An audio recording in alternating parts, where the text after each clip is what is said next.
Eu estou cansado, chefe. Estou cansado das pessoas serem mais umas para as outras. E estou cansado da dor que sinto e ouço no mundo todo dia. Se o filme A Espera de um Milagre já te fez chorar, prepare o coração, porque a história real que inspirou o filme é ainda mais cruel.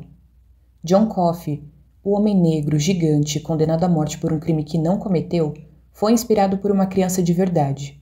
Um menino de apenas 14 anos, que foi preso, julgado e executado injustamente. O nome dele era George Steene Jr., o mais jovem a morrer no corredor da morte nos Estados Unidos. George era apenas um garoto negro, franzino e educado. Morava com os pais e irmãos numa cidadezinha pobre na Carolina do Sul em 1944.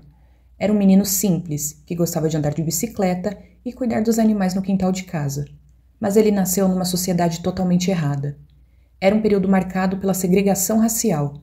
Negros não podiam entrar pelos mesmos lugares que os brancos, nem estudar juntos. O clima de tensão era constante e bastava um olhar atravessado para virar alvo.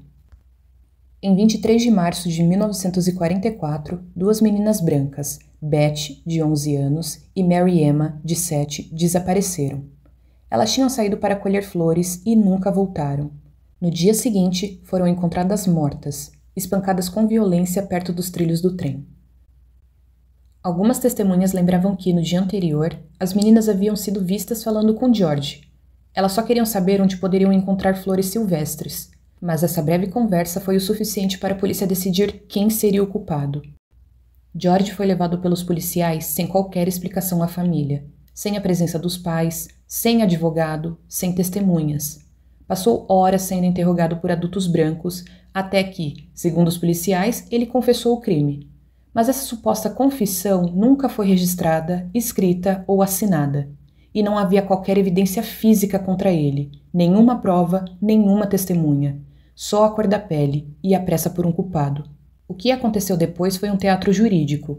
O julgamento durou 2 horas. O júri era composto por 12 homens brancos, e o advogado de defesa mal se pronunciou durante o processo.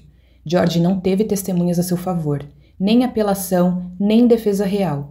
Foi um menino julgado como adulto, negro, sozinho, cercado por um sistema pronto para condenar. A sentença saiu em 10 minutos. 10 minutos! Esse foi o tempo que levaram para decidir a morte de uma criança de 14 anos. 3 meses depois, em 16 de junho de 1944, George foi levado para a cadeira elétrica. Segundo alguns relatos, ele era tão pequeno que os guardas precisaram colocá-lo em cima de uma bíblia para conseguir ajustá-lo à cadeira. Pesava apenas 43 quilos, tinha 1,55 de altura. O capacete era tão grande que mal encaixava na cabeça dele. A cena foi tão brutal que até os presentes ficaram em choque. George morreu sozinho, assustado e injustiçado. Anos depois, a história de George inspiraria um dos personagens mais marcantes do cinema, John Coffey, criado por Stephen King em The Green Mile, que virou o filme A Espera de um Milagre. Assim como George, Coffey era negro, condenado pela morte de 2 meninas brancas e executado mesmo sendo inocente. A diferença? Coffey tinha poderes sobrenaturais e emocionou os guardas antes de morrer.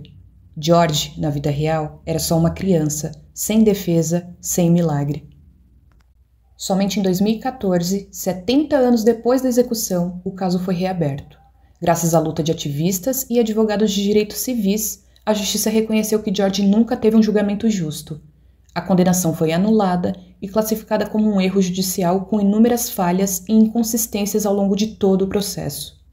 A juíza afirmou que ele foi fundamentalmente privado do devido processo legal e que a confissão não pode ser considerada voluntária, e concluiu: "Não consigo pensar em injustiça maior." George foi oficialmente declarado inocente, mas a verdade chegou tarde demais. Agora o que nos resta é a reflexão de que George não teve uma segunda chance, não teve um final feliz, não teve milagre, mas a história dele precisa ser contada, porque mostra o quanto o racismo, a pressa por um culpado e a falha do sistema podem destruir vidas. E talvez por isso A Espera de um Milagre mexa tanto com a gente, porque por trás da ficção existe um menino real e uma dor que nunca deveria ter acontecido.